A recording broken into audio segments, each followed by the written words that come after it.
बहुत समय पहले की बात है कि झज्जर जिले के अंदर बेरी तहसील है। बेरी तहसील के अंदर दुबरधन माजरा गांव है, जहां की देशराज भक्ति करते थे, अपने कुटिया में रहते थे। लेकिन उनकी नजर गांव वालों की हर एक तकलीफ पर रहती थी।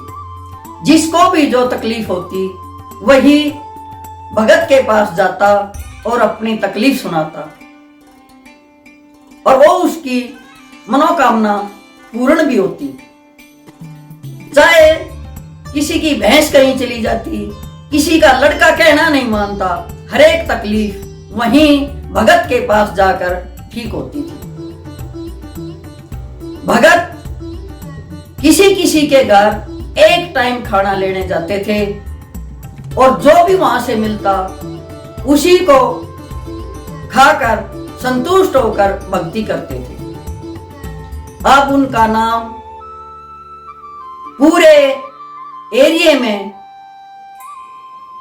गूंजने लगा कि देशराज भगत जैसा कोई भगत यहां नहीं है, जो सबका भला सोचते हैं, सबकी तकलीफ में तत्पर रहते हैं तथा उसका समाधान भी करते हैं। लोग अपनी अपनी तकलीफें लेकर भगत के पास जाते थे और वो तकलीफ उनकी ठीक भी होती थी। अब जैसे जैसे समय बीतता गया, देशराज भगत की ख्याति बढ़ती गई। बताते हैं कि एक औरत जो गरीब थी, हर रोज एक उसके पास काफी पुरानी मिट्टी की हांडी थी जिसमें वो खिचड़ी बनाया करती थी। पहले क्या था कि मिट्टी की हांडी में, मिट्टी के बर्तन में भोजन बनता था, चाहे खिचड़ी होती, दलिया होता, सब्जी होती, जो भी होता, मिट्टी के बर्तन में ही बनता था। हारी पे रख देते थे और उस पे मिट्टी और गोबर का लेप लगाया जाता था। लेकिन पुरानी चीज कितने दिन चलेगी। अब उसकी जो मिट्टी की हांडी थी खिचड़ी वाली, उसमें त्रेड़ आ गई और वो एक जगह से टूट गई। अब उसने क्या किया, हर रोज हांडी पे लेप लगाए, खिचड़ी रखे और कह दे, ए देशा भगत, आज मेरी खिचड़ी जरूर बनवा देना, कल कुम्हार के यहां जाऊंगी, नई हांडी लेके आऊंगी। अब भगत को तो अपने अनुयायियों की इच्छा पूरी करनी ही थी। खिचड़ी बन जाती और जो घरवाली थी वो भूल जाती कि तूने कुम्हार से मिट्टी की हांडी लेके आनी है। अगले दिन फिर खिचड़ी के लिए हांडी रखती और फिर कह देती, भगत आज मेरी साथ दे, आज मेरी खिचड़ी पूरी हो जाए, कल मैं अवश्य लेके आई। ऐसे करते करते 3 दिन बीत गए। अब भगत ने सोचा कि भगतनी तो मेरा नाम लेके काम कर लेती है, लेकिन मैं कब तक उसका सहारा बनूंगा, कब तक उसकी हांडी को बचाऊंगा। अब चौथे दिन भगत खुद उसके द्वार पे जाता है और बोलता है कि माई की बेटी, कुम्हार से हांडी क्यों नहीं लेके आती। बोले महाराज कल लेके आऊंगी। बोले देख मेरा हाथ, तेरी खिचड़ी बनवाते बनवाते मेरे हाथ का कोयला हो गया। आप उसने देखा तो भगत की हथेली का वाकई में काला कोला बना हुआ था, क्योंकि वो तो हांडी को रख देती हारी पे, लेकिन भगत को उसकी हांडी को बचाने के लिए अपनी हथेली लगानी पड़ती थी। ये था उसकी भक्ति का प्रताप, ये था उसकी सच्चाई का, ये था उसकी असली इंसानियत का करिश्मा। अब ये बात उसने दूसरों को भी बताई कि भगत मेरे घर आया था और ऐसे ऐसे उनकी हथेली जली हुई थी, उन्होंने मेरी खिचड़ी बनवाने के लिए 3 दिन तक मेरी हांडी पे हथेली रखी और उनकी हथेली जल गई, लेकिन उन्होंने मेरी खिचड़ी को पूर्ण रूप से बनने दिया। अब घरवाली ने क्या किया कि भगत को थोड़ी खिचड़ी डाल दी, महाराज मेरे पास यही है और कुछ नहीं है। खुशी खुशी भगत ने उसको ग्रहण किया और अपनी भक्ति में लग गया। अब समय तो सबका आता है, देशराज भगत का भी समय आने ही वाला था कि उसको सौपन आया और परमात्मा ने उसको बताया कि फला साल, फला महीना, दिन और समय तेरा निश्चित है, तुझे भगवान के घर स्वर्ग लोक में जाना ही पड़ेगा।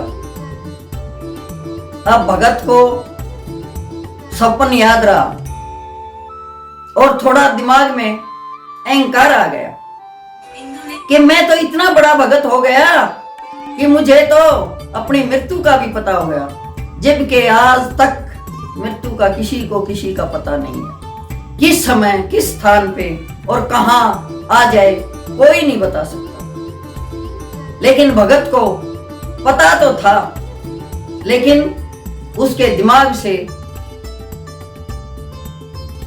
और साल और महीना फिसल गया। क्यों? क्योंकि उसमें अहंकार आ गया। अहंकार का और भगवान का बैर होता है। जिसमें मैं आ गई, अहंकार आ गया, उससे भगवान चला गया, उसका ख्याति खत्म हो गई। अब उसने क्या किया? देशराज ने अपने चेलों को बता दिया कि फला महीने में, फला साल में और इस टाइम मैं दुनिया छोड़ के, चोला छोड़ के चला जाऊंगा। अब गांव वालों ने क्या था, उसको पूरे ढिंडोरे पीट दिए और सबको बता दिया कि देशराज भगत फलाने दिन चोला छोड़ेंगे। अब सरकार के भी कान खड़े हुए, सरकारी तंत्र तक भी बात गई। सोचा भाई ऐसा कौन भगत है जो अपनी मृत्यु से पहले डिक्लेयर कर देता है कि भाई फला दिन मैं चोला छोड़ूंगा। अब डीसी, एसपी, सरकारी तंत्र उस दिन सब के सब माजरा गांव में इकट्ठे हो गए और इंतजार करने लगे कि भगत को भगवान कैसे लेने आता है और कैसे ये चोला छोड़ता है। लेकिन ऐसा हुआ नहीं। अब भगत ने सोचा कि तू झूठा पड़ेगा। उसने घी में शहद मिला के रख लिया कि यदि मौका लगे तो तू खा लेना और इससे मर जाएगा, किसी को पता भी नहीं चलेगा। लेकिन सरकारी तंत्र भी बहुत जागरूक था, उसकी पल पल की निगरानी ले रहा था। अब ज्यों ही भगत जी ने उस घी को उठाया और सरकारी तंत्र ने उसको पकड़ लिया कि महाराज ऐसे नहीं करने देंगे। अब देशा भगत झूठा पड़ गया कि दिन तो धरा, लेकिन देशा की टाइम भगवान के पास चोला छोड़ने की जो समय था वो चूक गया। अब देशराज भगत को बहुत शर्मिंदा होना पड़ा और लोगों का विश्वास भी कुछ कम हो गया। लेकिन वो समय तो वही था, लेकिन साल बदल चुका था। उसके सुनने में फर्क रहा या उसके अहंकार के द्वारा वो भूल चुका, ये तो परमात्मा ही जानता है। अगले साल उसी महीने की उसी तारीख को, उसी समय देशराज भगत चोला छोड़ता है और स्वर्ग लोक को प्राप्त होता है। तब लोग सोचते हैं कि था तो भगत सच्चा, लेकिन थोड़ा सा अहंकार आने की वजह से वो अपना समय भूल गया और उससे उसके जो जिंदगी भर की कमाई थी, तपस्या की हुई थी, वो ख्याति नहीं रही जो उसकी पहले थी। तो हरेक व्यक्ति को मैं ये बताना चाहती हूं कि अहंकार और राम का बैर है। जो पूरी जिंदगी परमात्मा का भजन करता है, अच्छे कर्म करता है, अहंकार तो उसे भी ले डूबता है। उसका भी अंत समय पे वो ख्याति खत्म हो जाती है, जो उसने पूरी जिंदगी कमाई होती है। इसीलिए अहंकार करना, मैं करना,